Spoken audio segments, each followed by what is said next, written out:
Okay, hello everyone and welcome. Thank you for joining us today.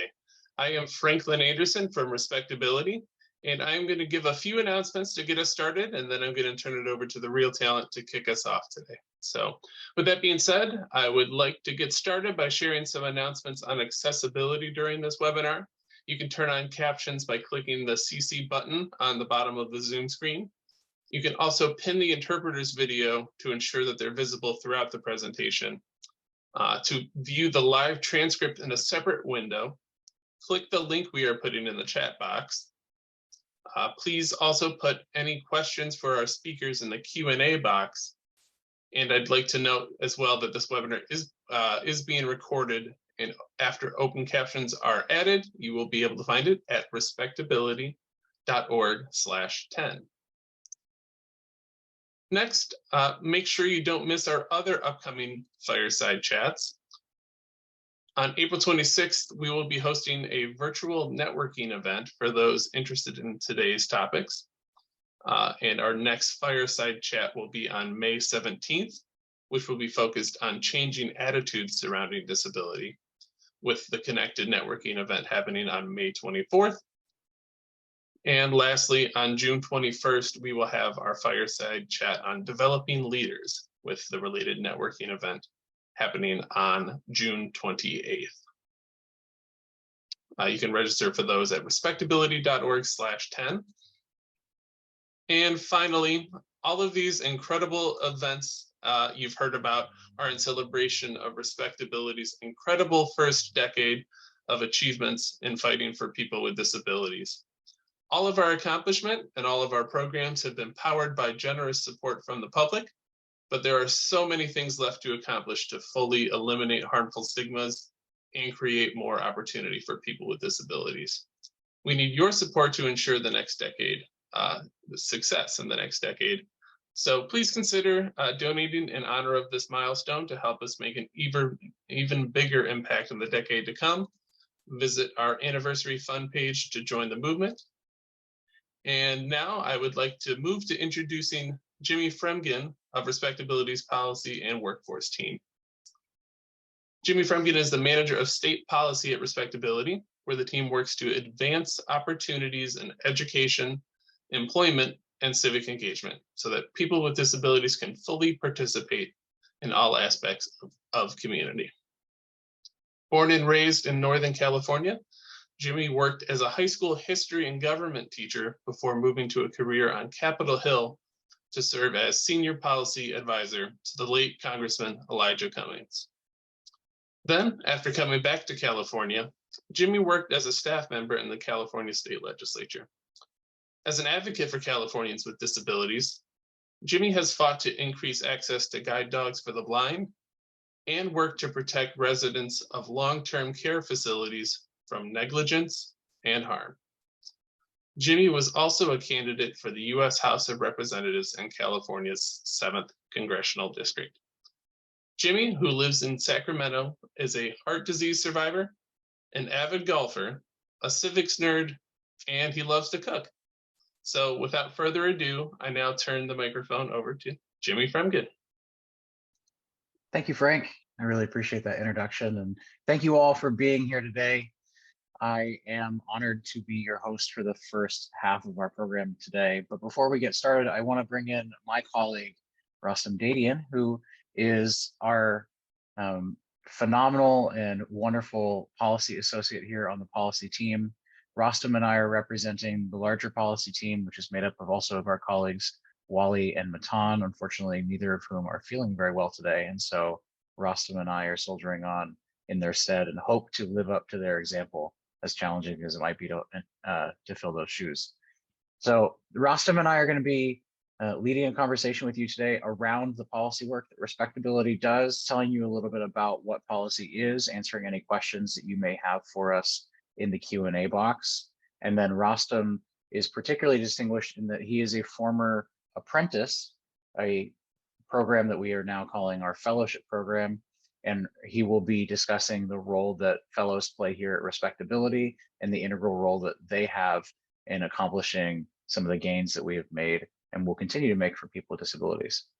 So Rostam, before we get started, I wanted to toss it over to you. And you didn't have Frank give you a wonderful introduction, but I wanted to give you a chance to introduce yourself to the lovely folks that we have joining us today. Thank you, Jimmy. Hello, everybody. My name is Rostam Dadian, and I am a policy associate here at Respectability. In my previous life, I did web design, and I took on the fellowship at Respectability because I grew up with a visual impairment. And now as a policy associate, I support the team in all aspects of our work. So I'm going to pass it back to you, Jimmy. Thanks, Rostam. So today's conversation, I'm going to break down the three major lanes of policy work that we have. And then also we'll be talking about our fellowship program. Our department that Rostam and I work for is the Policy and Workforce Development Department. And so there are two primary components there. When you think about policy, another way that you can think about it is generally anything that involves politics. Respectability is a nonpartisan nonprofit that works to advocate for people with disabilities. So we work with people on both sides of the aisle and folks that are in the middle and folks that don't want to be on either side of the aisle. We work in state legislatures, in Congress, on Capitol Hill, in local district offices and district events. And we also go out and engage with some local government leaders as well. Our primary focus is at the federal and state level, though, of course, if someone were to come to us and have questions about local policy and how to get involved or how to make change, we would partner with one of our coalition members to make that happen and to direct them to resources that would be the most helpful to them. But the other major component that we have is our workforce programs. And workforce, while Respectability is not a direct service organization, like a lot of folks might be familiar with nonprofits, the workforce, the initiatives that we take on are oriented around supporting policy goals or supporting direct service organizations in the work that they're doing at the local level. So you can kind of think of us as kind of the glue between policymakers and those direct service professionals. On the federal level, Respectability has a federal policy position, which right now is currently vacant, but we as a team are working collaboratively to fill that in. As was mentioned, I worked for 5 years on Capitol Hill in the United States Senate and in the House of Representatives. And so I've had the opportunity to assist our team in developing our federal agenda this year while we're seeking to fill that role. Some of you and many of you, I'm sure, are aware of some of the major considerations that are happening at the federal level, chief among which for people with disabilities and especially in workforce is WIOA, the Workforce Investment and Opportunity Act. This is a bill that was passed into law a number of years ago, but is up for reauthorization. And with reauthorization come lots of wonderful opportunities for improving that bill, taking the lessons that we've learned over the previous several years and implementation and how money has been divvied out and trying to redirect it and improve upon, kind of sharpen or hone the programs that are contained within WIOA. We are also within WIOA especially concerned about ETS, which ETS stands for Employment Transition Services. As a former educator, my first experience serving people with disabilities was working with our special education department at my school. And I came to learn over my time as an educator and then, of course, as a policy professional, have continued to learn that somebody who may have lived their entire life within the K-12 education system may have been supported for much of that time by a formalized structure that allowed them to succeed, that gave them the kind of scaffolds and supports that they needed to navigate challenging or new and emerging situations, right? All of us, whenever we enter into new situations, have to go to different resources and have the opportunity to learn from others and to be coached along and to seek that out. Unfortunately, we see a drop off at the end of those formalized state supported services when individuals no longer have the direct resources that they've become accustomed to throughout their lives. And this isn't a reflection of the fact that people with disabilities can't be phenomenal workers, can't be strong components of any sort of workplace. And we see that here at Respectability is, of course, we are a disability-led and largely disability-composed workforce here. The issue is more that the communication isn't there, and that those additional lessons that you may receive in other environments are not being provided. So ETS, ETS or pre-ETS, pre-employment transition services, are a major component of making sure that those supports exist, that they are intentional, and that we're deliberately developing and providing those kinds of services. And then, of course, as Respectability looks to do more workforce issues and looks at that nexus to workforce, and you zoom out a little bit more, we start to look at things like transportation. Being accessible and inclusive in our transportation efforts, and especially in the way that federal transportation dollars are allocated and are sent around the country, is incredibly important to people with disabilities. Whether you are traveling for work and you're commuting between cities via airplane, or you're traveling on a bus, or you are simply going down to your local transportation hub, having accessible transportation is a fundamental component of a safe and secure and steady employment situation. And so we are trying to be intentional about looking for those potential unconventional or less obvious intersections with workforce than might normally be considered. And that includes things like transportation. So the way that Respectability does this kinds of policy work at the federal and the state level is by engaging with members. So when I say members, of course, I mean elected officials, members of Congress, members of the legislature, policymakers in administrative roles, whether that's in the federal executive branch or in state executive branches with governors, and with policymakers that are in implementation roles at the local level.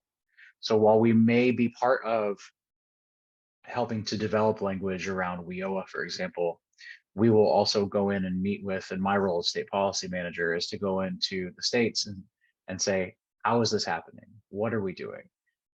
How is this federal funding being allocated? And do you need help? Do you need expert assistance? Do you need a coalition that we're participating with? Do you, what kind of questions do you have?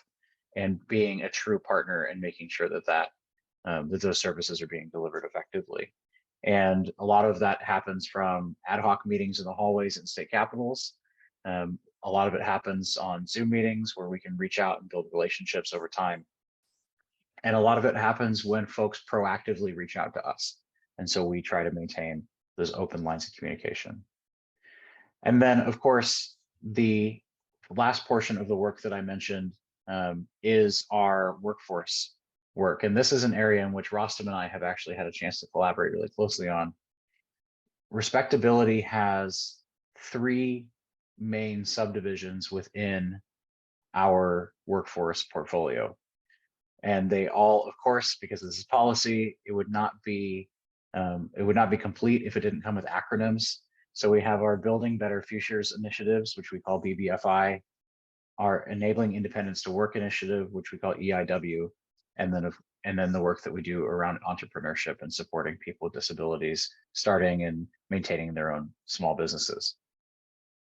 BBFI, or Building Better Futures initiative, is a program that is starting in California that is specifically oriented around training and supporting direct service organizations like workforce development boards, local labor organizations, labor unions, employers around developing employment resources, being inclusive for people with disabilities, reminding them that people with disabilities are a cornerstone component of any workforce, because of course, anybody can have a disability at any time, can receive a diagnosis, or can realize that they have had a disability throughout their career, and that something that they may develop a need for an accommodation, and that is not only appropriate, it is a civil right. It's something that that individual is entitled to and actually will support productivity in the workplace.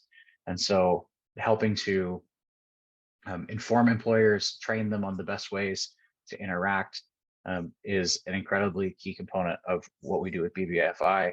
And Rostam actually, and we're going to get to our fellows in a moment, but Rostam, as part of our fellowship program, actually educated our fellows on how they can seek out accommodation and the best ways to interact with their employers, so that when they go into the workforce and they're policy professionals in their own right, that they are prepared and are ready to engage in that kind of conversation and be leaders in their own workforce environments.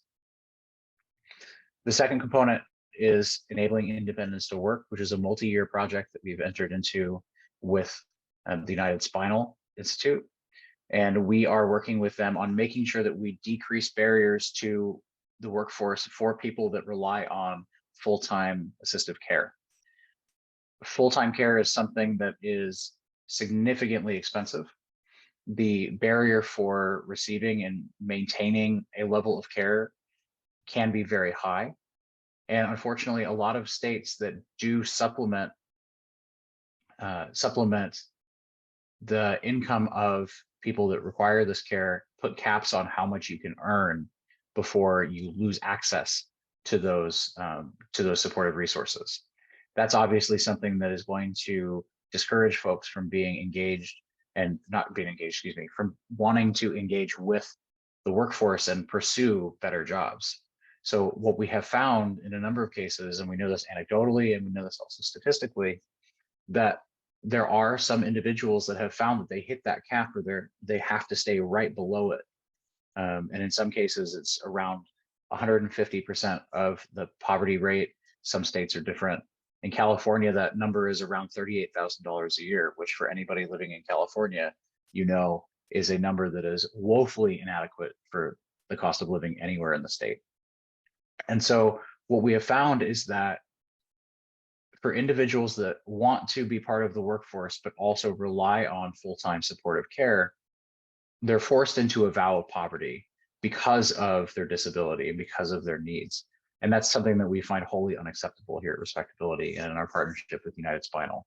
And so we're working on innovative models and tools that other states have used. We're amplifying best practices, and we are doing everything that we can to educate legislators in understanding that it is a problem and also understanding that there is in fact a solution that we can work towards that will reinforce and support the needs of workers with disabilities. So with that, I want to pause to see if we have any questions about the state or federal policy work.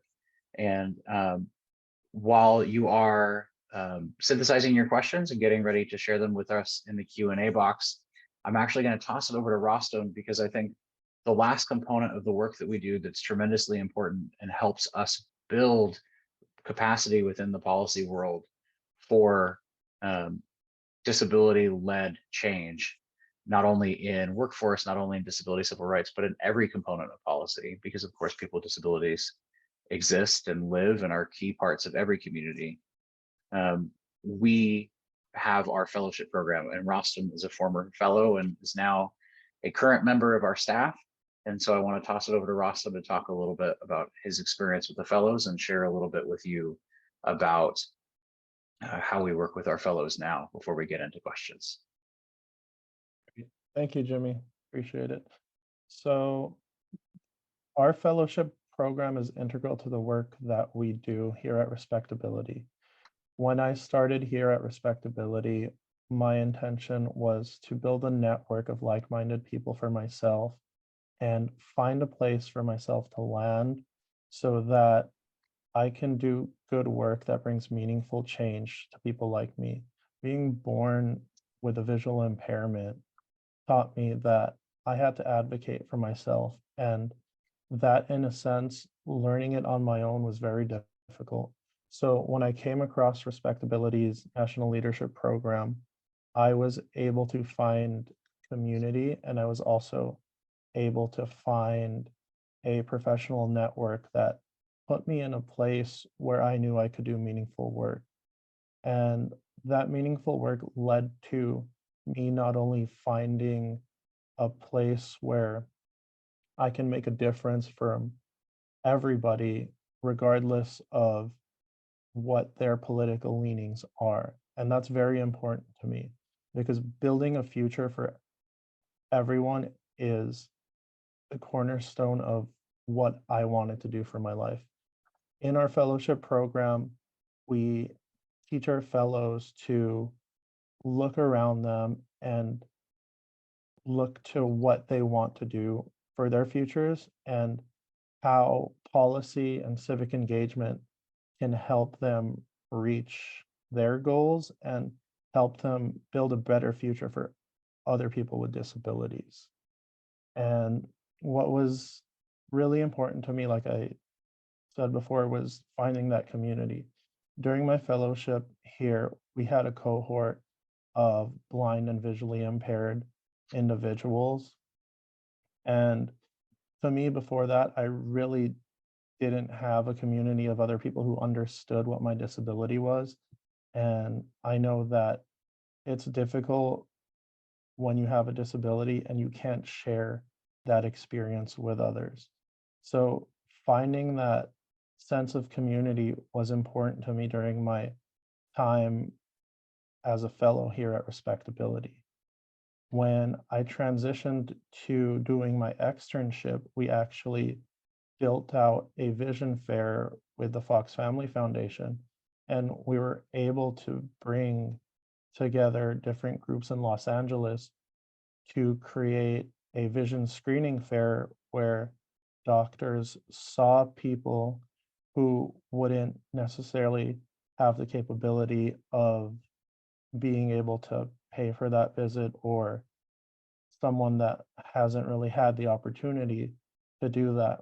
That was really meaningful to me. And I think that was important for my future because I knew that was what I really wanted to do. What I do now at Respectability is I work alongside Jimmy and the rest of our policy team to train the fellows in civic engagement, teaching them to speak out and find importance in their own communities and showing them how to make meaningful change uh, to add their voices to society. Because it's not only important to have things work for everybody, but it's important to show that we have a intersectional lens to our work. And I think that the work we do here at Respectability is important, and I'm excited to be here and train the future fellows so that they can work towards a better and more inclusive society. And I think I'm going to pass it back to Jimmy. So Rostam, we have an election coming up in 2024, and one of the questions that we get a lot on our policy team, and one of the questions that folks have on their minds a lot of the time when we have discussions around policy, is what they can do to make a difference. And so I'm wondering from you, in the work that we do here and in what you've seen throughout your career and through your lived experience, when you have conversations with folks about what they can do to make a difference, what are some of the things that you recommend, and where do you tell them to start? Wonderful question. I think that when I get that question, I want to guide whoever is asking me that question to the local level first, because I feel that at the local level is where you can make the most change. So start looking around your communities, look at what you can add to your local community, and then start to brainstorm and build out who can help you make that change, who's going to be your partner and go along with you to envision the future you want for your community. Start at the local level or get involved with initiatives that speak to you personally. Because what I find is when there is passion, there is more proactive, there is a more proactive lens that people have. They are pushed by their passion, and they are pushed by what they feel adds meaning to their lives and what they think they can add to other people's lives. Yeah, I think that's absolutely true. And one of the things that is really important to remember is that especially on the local level, getting to know your elected representative and having conversations with them is something that is way more accessible than most people are aware of. And in the same way that you might see a practice in your workplace, or you might want to advocate for yourself for a promotion or make a change in how policies are developed in your own office, you have to go to the people that have the power to make those decisions and make the case that you are in fact deserving of that new role or that added responsibility, or that that job needs to change. Or you can make those kinds of cases to your elected official. You can say, I really believe that you can have a role in solving this problem, and we need your help and we need your assistance, and make your case. But the only way to do that and to be effective in that is building those personal relationships. I think that's extremely important, Jimmy. And I also would like to point out that if you do an initial reach out and you don't get communications back, continue to pester the person you're reaching out to, because it's important that you don't give up and that you get your voice heard, because they are elected to serve us, and that's the job that they have to do. So don't be mad, don't be sad, just continue to be proactive about reaching out. And if you don't get a response from that certain outlet, look around and see who else can help you, or if somebody can make that connection for you. You know, Rostam, when you said that, I was laughing because the folks on the call don't know, but I actually inflicted this on you a couple months ago. Mhm. We were preparing for a visit to the state capitol in Washington.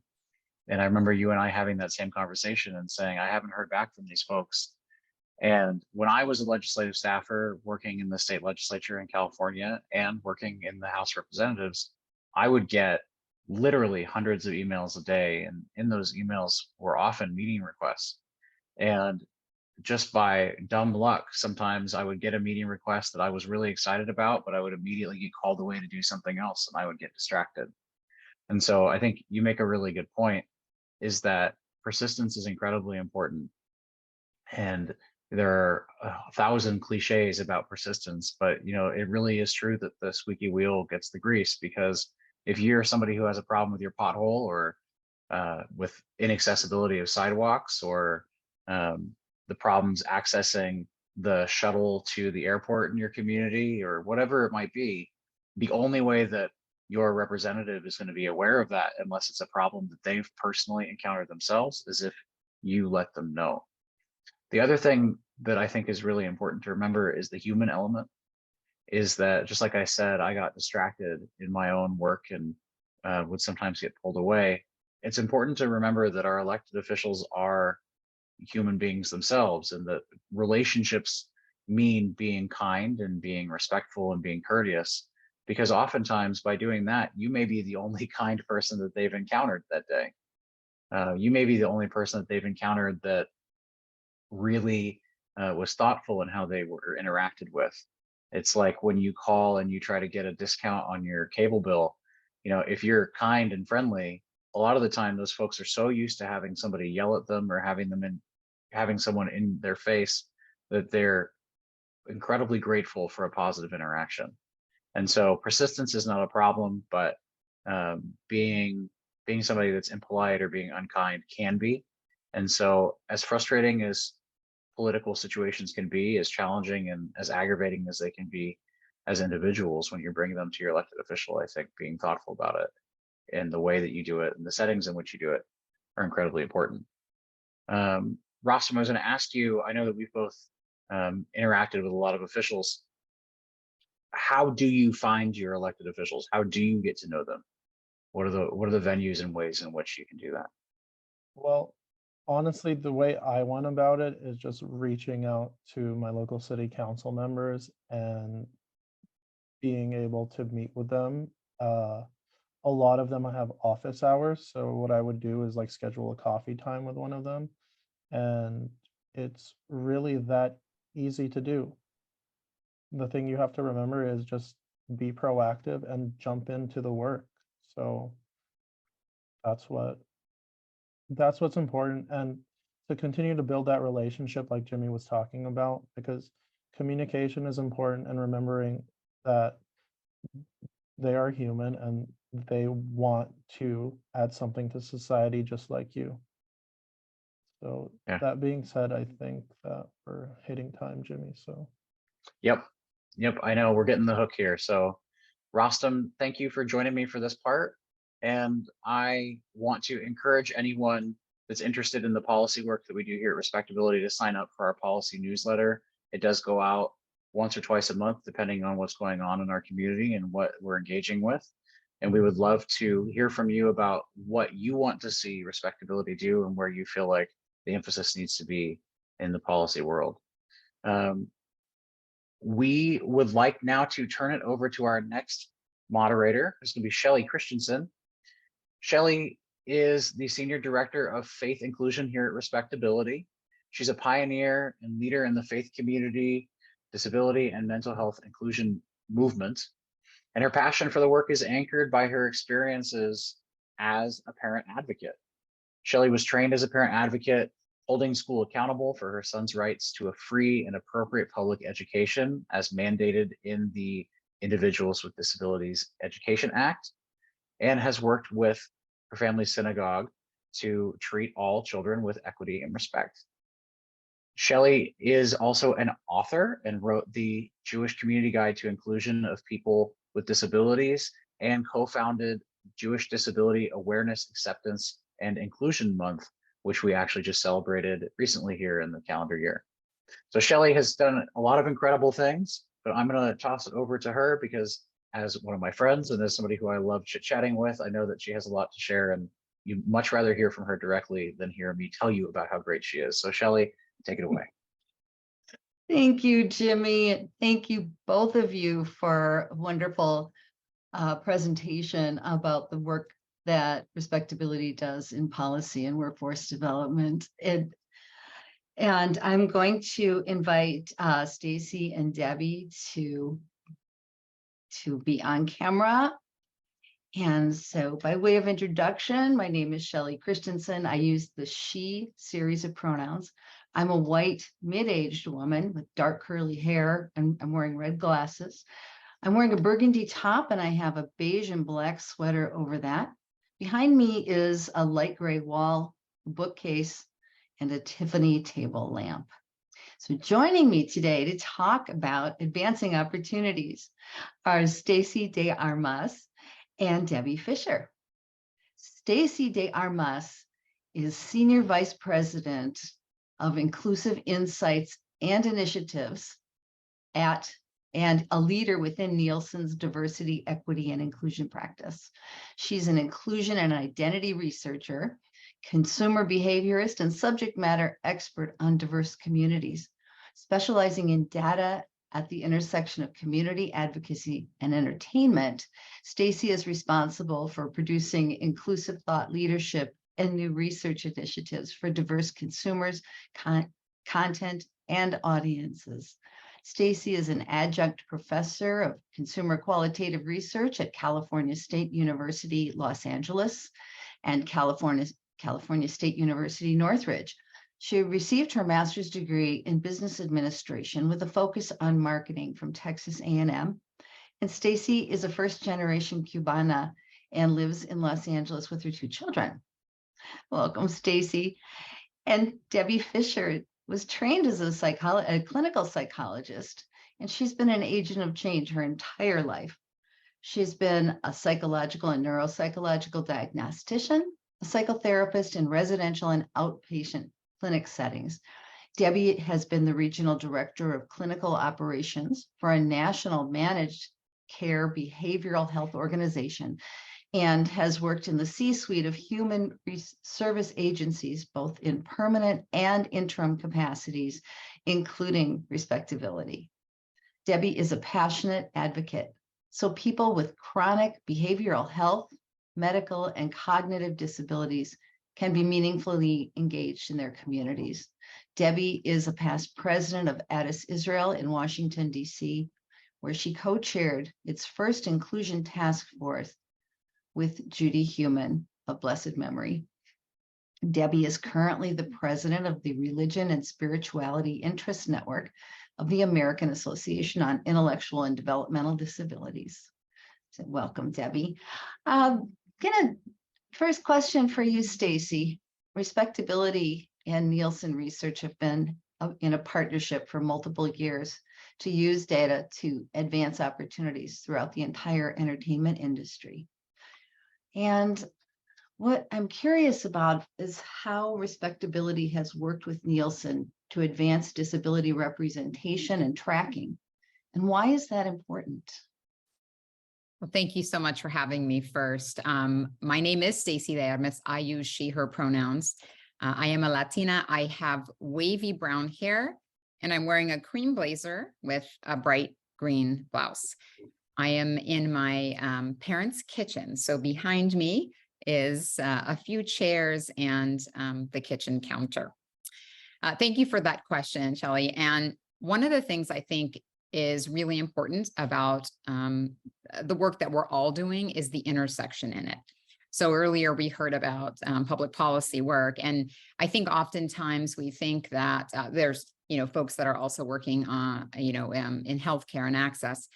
We often don't realize the power of all of our work together, and that we all have a place and a part in influencing this conversation. So in the work that I do, I am in media and entertainment. And I think we often hear a lot of conversation about representation in media and visibility in media. And oftentimes it's an advocacy conversation around the importance of accuracy.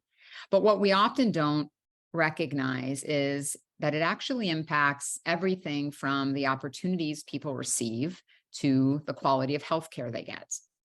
How people are portrayed in TV and movies and news articles and beyond influences how they're perceived and treated in society. And, we often look at statistics like, different identity groups in STEM, for example, and what we can do about that. And everyone has a role there, but media and entertainment does too, right? We think about the lack of visibility of certain people and roles.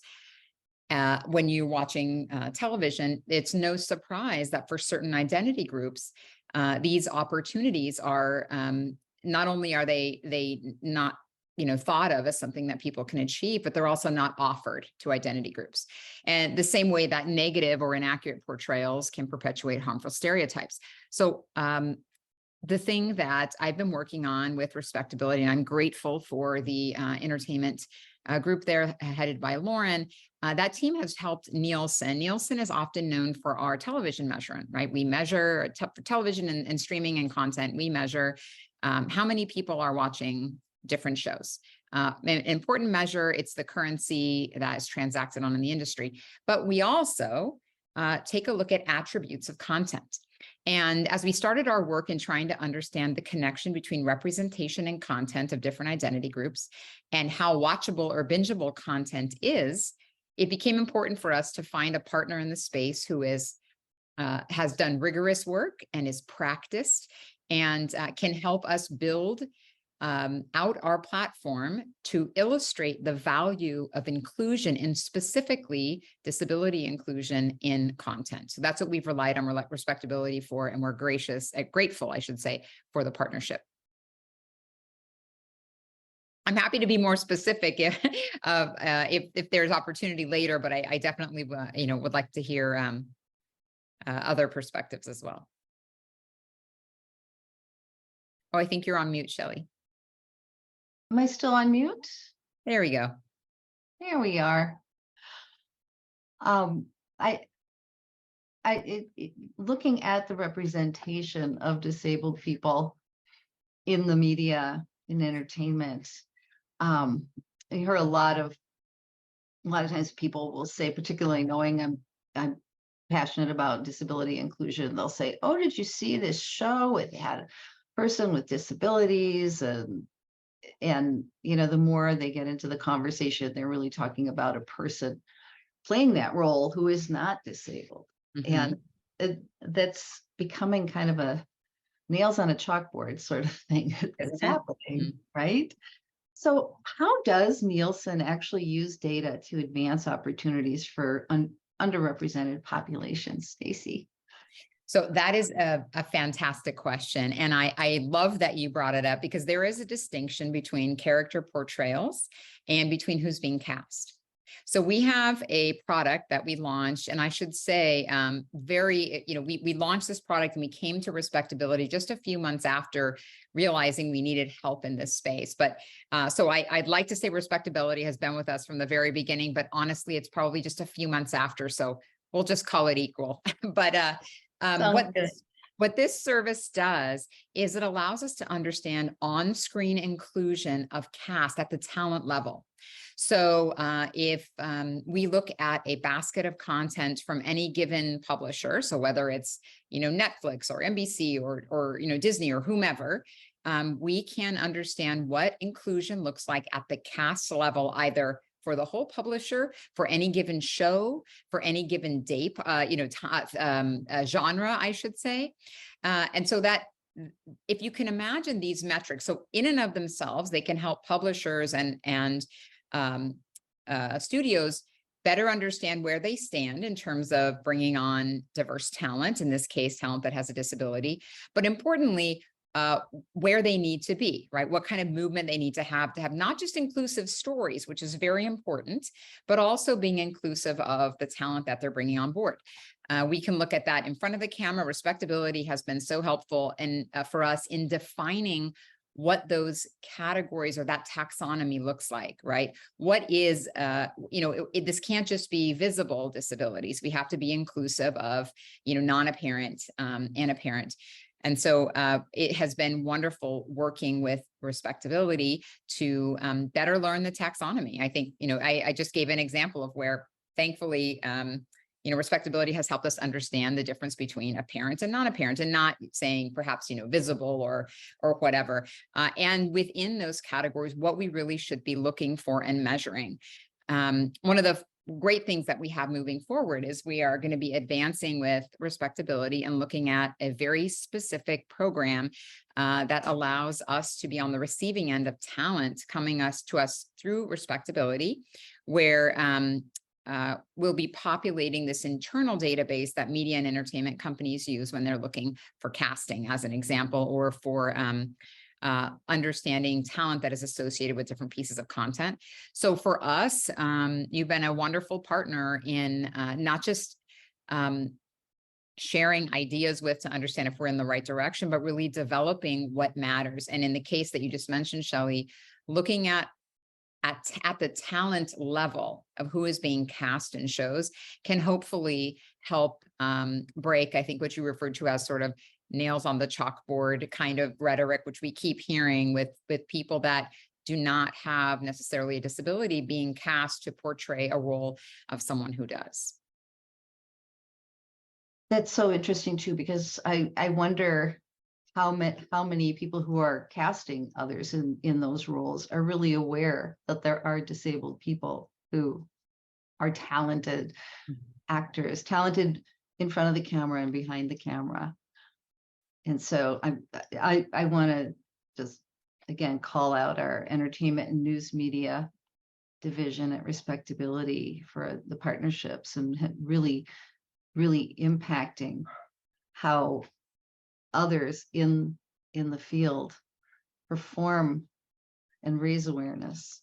And, if I can add one last thing, the other thing that's important for this work is also being able to understand where people with disabilities, in this case, or content that is reflective of themes that are within the disability umbrella, where that content or those people end up falling in terms of genre. So one of the things we often find is that people that are cast that have a disability are oftentimes in documentary or in sorry, I lost my train of thought. Documentary or feature film. Now, so there are, and we know this to be true, right? But what about presence and of people with disabilities in America's most watched content, things like episodic content or series-based content, and that's where people are watching the most content. And so if we really want to change perceptions and give opportunities, it is, I'm not saying to not, also tell great stories, documentary stories, or also to, have wonderful, theatrical components, but it's also important that we look at all areas of the industry to know if most of America's eyeballs are on the episodic and, series-based content. That's where we need to see improved representation so that we can really change some, hearts and minds. Thank you, Stacy. My pleasure. I love your passion for this work, of course. We're going to now turn it over to Debbie Fisher. And for Debbie, let's have a bit of a conversation about faith inclusion. And it's been one of the pillars of respectability since the very beginning. Initially, we centered our work in Jewish community inclusion. And in 2022, building on that success, we expanded our work to include multi-faiths. We adopted a new name for this work, and it's Faith, Inclusion, and Belonging. How does this name reflect with what disabled people want in their spiritual faith and or religious engagements? Before I answer, thank you, Shelley, for including me in this conversation, and for those who are participating, just so that you know, I am a middle-aged white woman, brown hair, wearing a lime green sweater and shirt. I've got my earphones hanging down, I'm wearing glasses, and in the background in my home office is some office equipment and a yellow wall. And to answer that question, the most surprising to me information about interest in faith and religious involvement comes from the collaborative on faith and disabilities that has actually been doing surveys to understand what the interest in the disability community is for religious participation. And shockingly, the numbers that they have come up with most recently is 84%.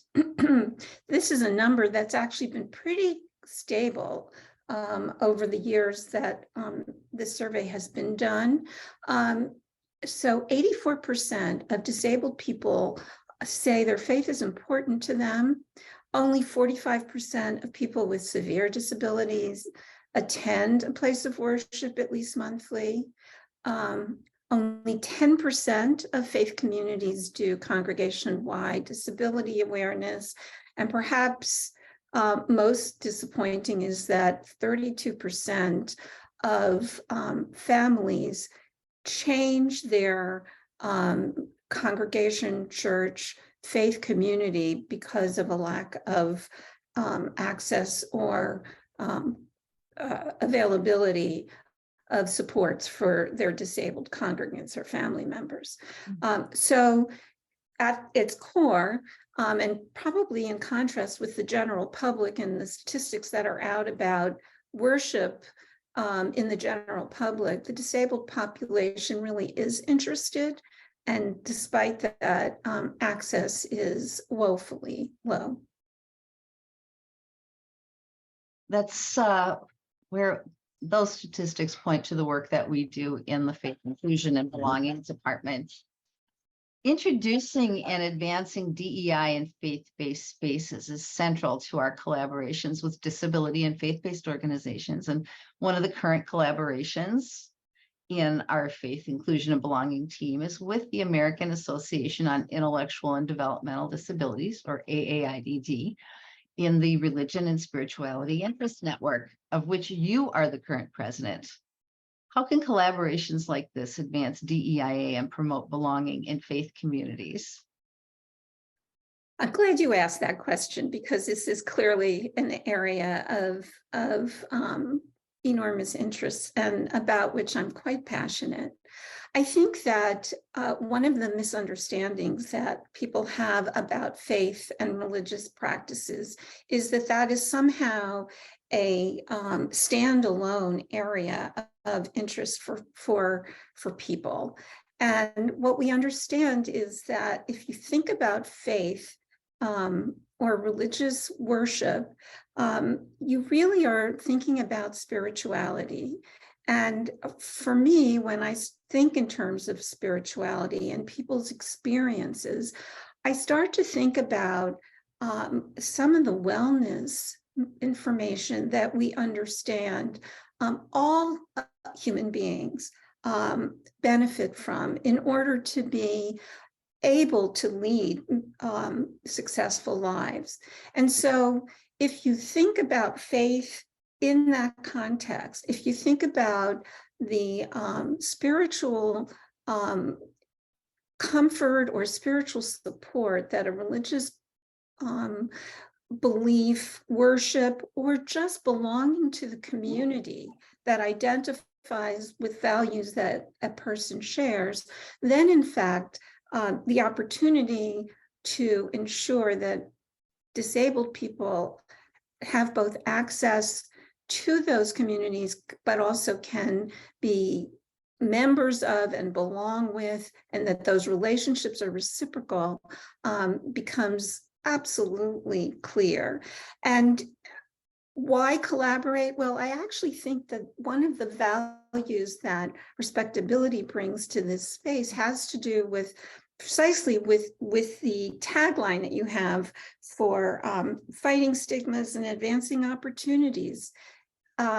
There's no greater opportunity than the place that you belong to begin to model, to begin to demonstrate, to begin to help communities feel comfortable with and recognize the equality of all human beings. And faith spaces in particular that pride themselves in that moral and caring and loving and kindness value system have a particular opportunity to do that. And by the way, that's where you have employers, that's where you have friends, that's where you have people with shared social interests.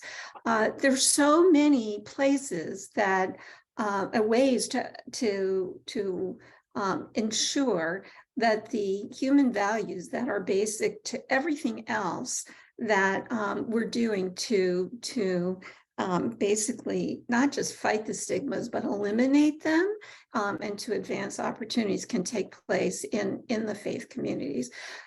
So the collaborations really have to do with advancing that. And they require so much educating and so much informing and so much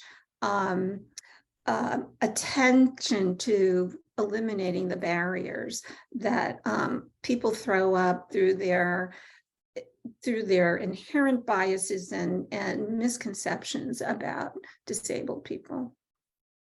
Exactly. And, just in terms of faith community involvement and inclusion and belonging, we tend to think about it in terms of just worship.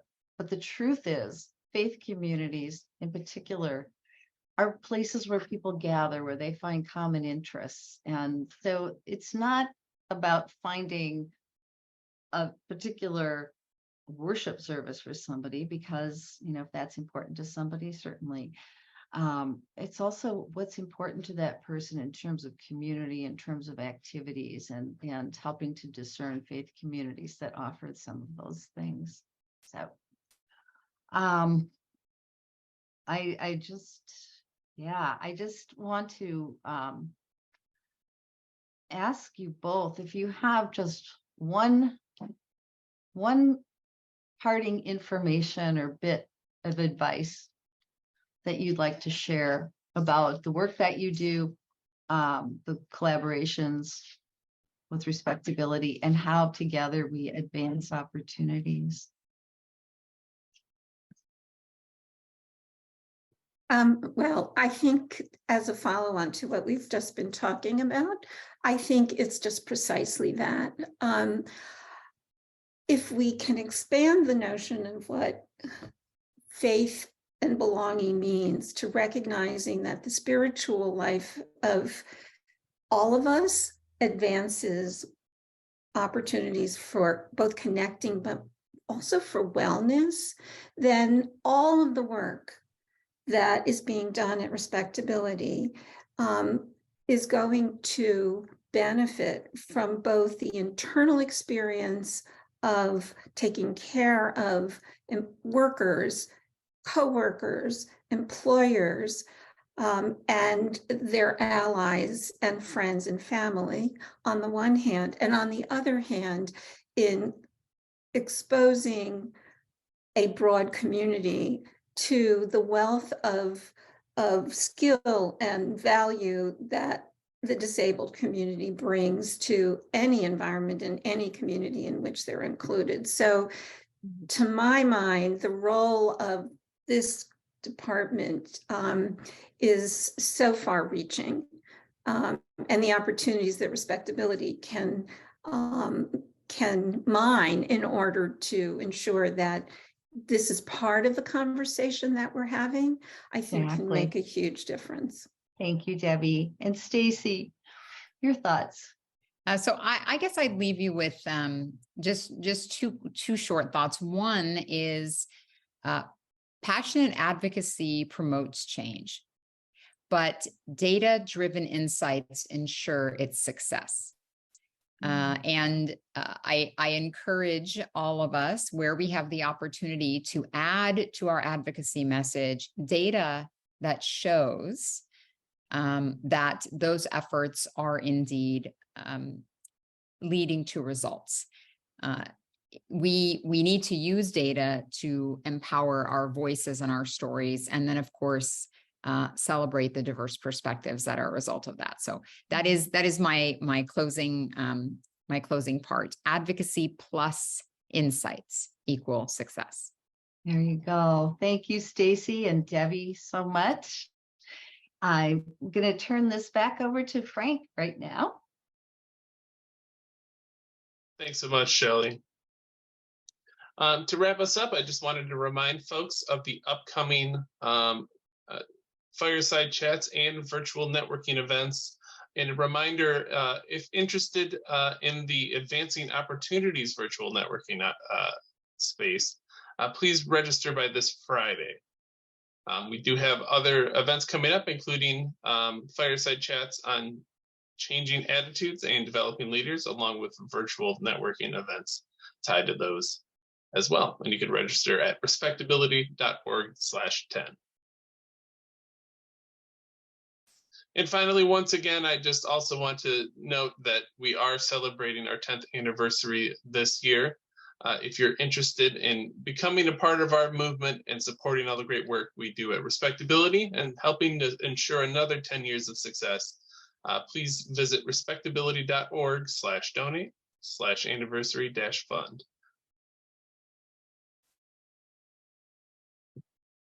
Thank you, everyone. Learn more at respectability.org/10.